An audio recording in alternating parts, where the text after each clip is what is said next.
The Trojan War, the fall of Troy, a story of love, war, and destiny. All great wars have a beginning, but this war, it began not with swords, not with kings, not even with mortals, but with the gods themselves. Our story starts high above the mortal world, in the golden halls of Olympus, where the gods held their feasts, drank their nectar, and watched over mankind like puppeteers pulling invisible strings. On this day, a great wedding was to take place. The union of Peleus, a mortal warrior, and Thetis, a sea goddess. The halls of Olympus gleamed with gold. The air was thick with music and laughter. Every god and goddess was invited, except one. Eris, the goddess of strife, discord, and chaos. She was unwelcome. For wherever she went, trouble followed. But Eris did not accept rejection lightly. If she could not enter the feast, she would make them remember her. From the shadows, she conjured an object, simple, small, but deadly in its power. A golden apple, gleaming like the sun itself, and upon its surface, she carved 3 fatal words: to the fairest. With a wicked smile, she rolled it onto the banquet table and vanished into the night. The apple landed among the gods, and in an instant, peace was shattered. 3 goddesses lunged for it, each claiming the title of the fairest. Hera, queen of the gods, wife of Zeus, powerful and regal. Athena, goddess of wisdom and war, the sharp-minded strategist. Aphrodite, goddess of love and beauty, the very embodiment of desire. They turned to Zeus, king of the gods, demanding that he decide who among them was the most beautiful. But Zeus, the ruler of Olympus, was no fool. He knew that choosing one meant making enemies of the other 2. So, with a calculated smile, he passed the burden to a mortal. That mortal was Paris, Prince of Troy. Paris was no ordinary man. He was a Trojan prince, yet raised in the wilderness far from his royal birthright. A prophecy had once foretold that he would bring destruction to his city, and so, fearing fate, his parents had abandoned him. But fate, as always, had found him again. Now, standing before 3 powerful goddesses, Paris had to make a choice. One by one, they offered him bribes. Hera, with her queenly voice, promised him power beyond measure, the throne of Asia, the dominion over empires. Athena, with her piercing eyes, swore to grant him wisdom and unmatched skill in battle. No man would ever defeat him. Aphrodite, soft as silk, simply whispered, "I will give you the most beautiful woman in the world." Paris, young and driven by desire, did not hesitate. He handed the apple to Aphrodite. And with that choice, he sealed the fate of Troy, the most beautiful woman in the world. But there was one problem. The most beautiful woman in the world was already married. Her name was Helen of Sparta. Helen was no ordinary queen. She was the daughter of Zeus himself, born from a union between the god and a mortal woman, Leda. Her beauty was said to be so divine that kings and princes from every corner of Greece once fought for her hand in marriage. To prevent war, her father had made all the suitors swear a sacred oath.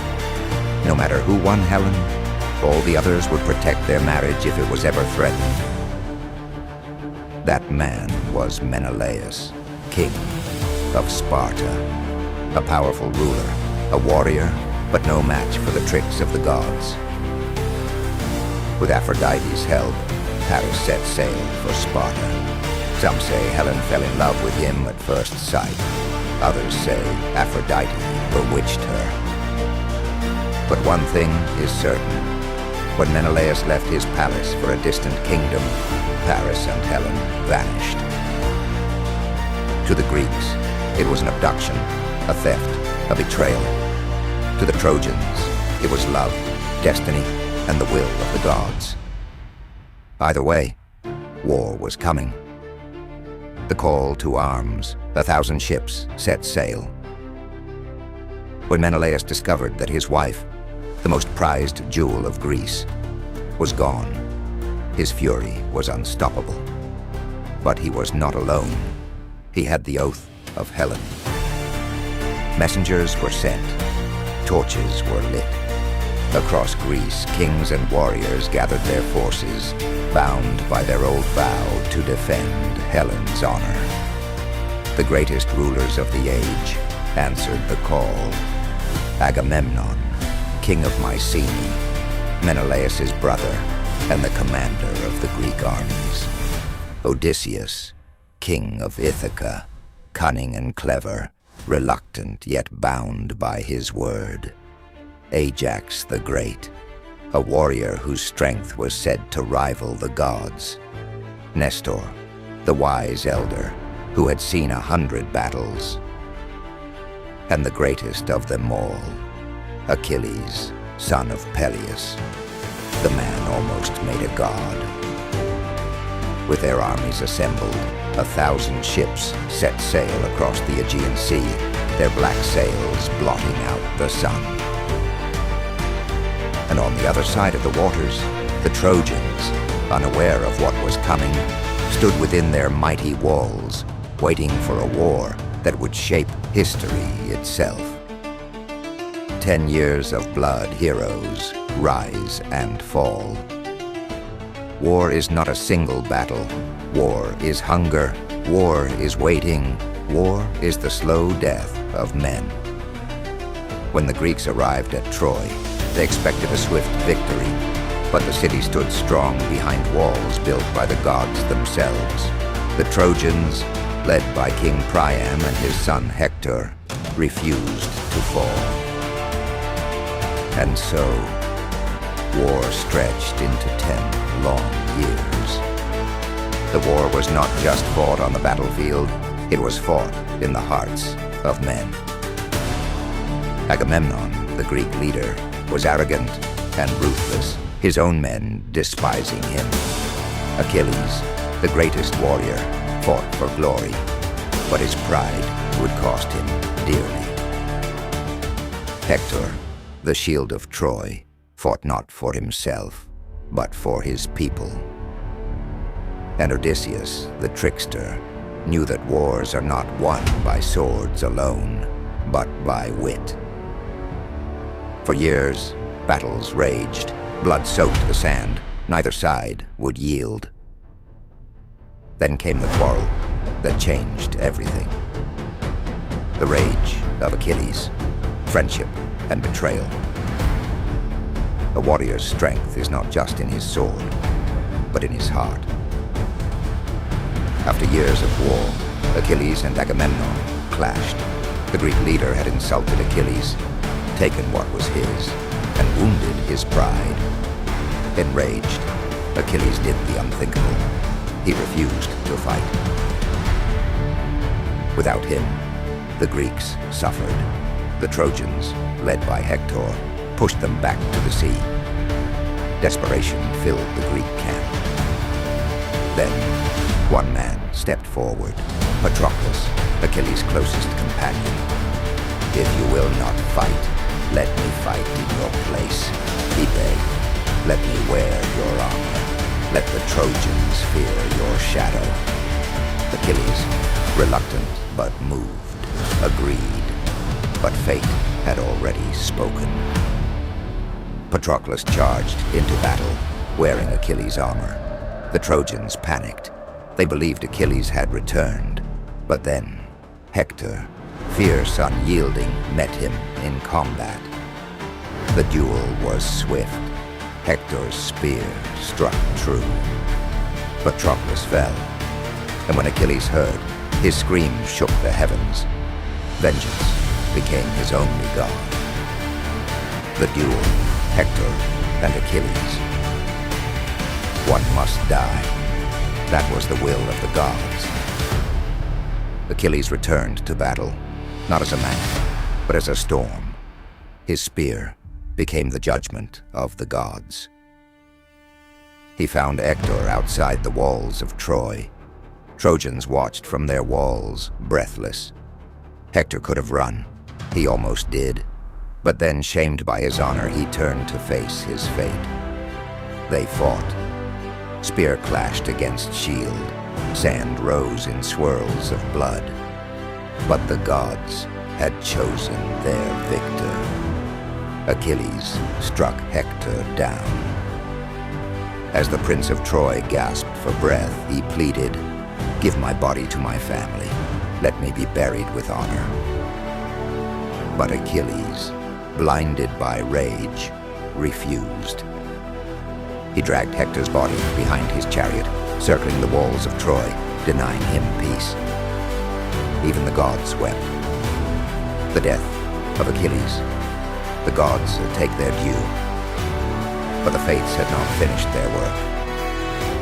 Achilles, the greatest warrior, had one weakness. A single spot on his body left mortal. Paris, guided by Apollo himself, loosed an arrow.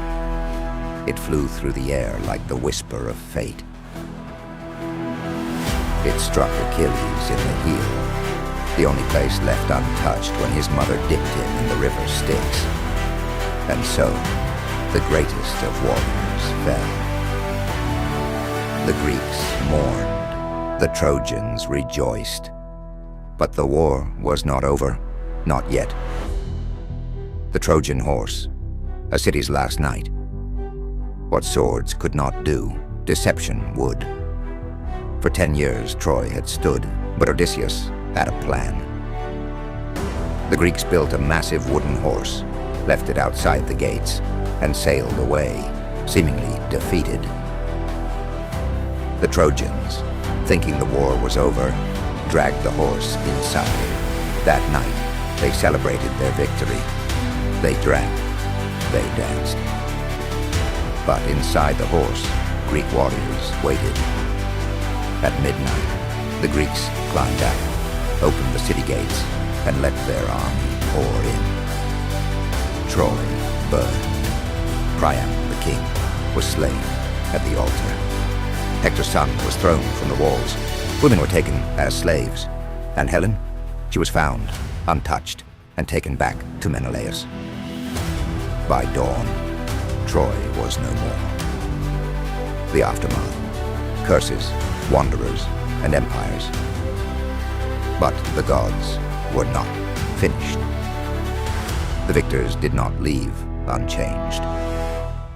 Odysseus, cursed by the gods, wandered the seas for 10 years, facing monsters and storms before returning home.